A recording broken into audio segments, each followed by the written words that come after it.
Gentiles. This translated word Gentile is killing understanding for so many of us. Explaining the Scriptures. The use of this ugly, horrible word came from shows made by many translators. The translators, that are not prophets, made decisions to translate the Hebrew word Goyah to Gentiles at 140 locations, and to heathen 212 locations, and to nations 448 locations, and finally to people many times in the Scriptures 66 books. The placement of these words, again located in various locations in the Scriptures, has changed through the years in Old English translation, such as Bishop's 1568 Bible, Geneva 1587 Bible, KJV 1611 Bible and updated KJV Bibles, that was updated 7 or more times.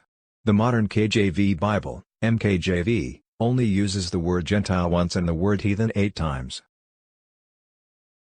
When the translators translated the Scriptures, for their reasoning they elected to call people not of Yisrael Gentiles or heathens. It seems in regard to the word heathen, some translators took a dislike towards other nations and selected to call them heathen as an insult and not just translate the Hebrew word as it should be. By using another word to speak of other nations, the reader would know who is and who is not of Yisrael, by naming these particular people not of Yisrael Gentiles or heathens.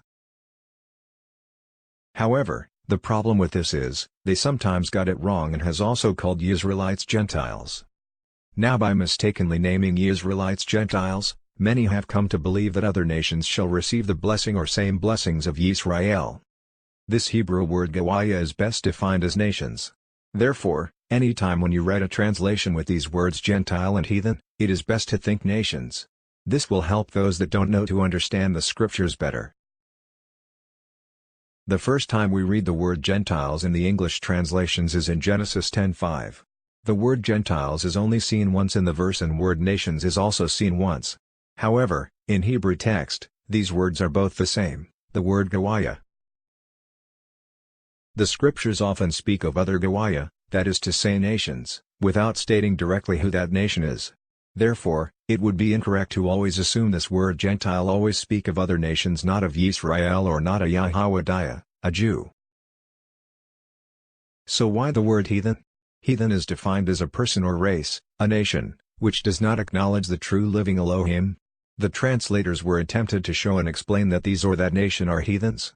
But the Scriptures first state nations and then explain they are heathen. Now I ask, should this one word, Goyah, with one definition, be translated into 4 different words, with 4 different meanings? Note, there are now English translations that does not at any time uses the words Gentile or heathen. 2 of these translations are the Scriptures 2009 and the Hallelujah Scriptures.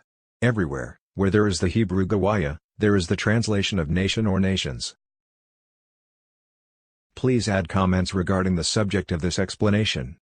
Also, please subscribe to this channel to be notified of many other explanations explaining the Scriptures. Thank you for your time. Shalom always.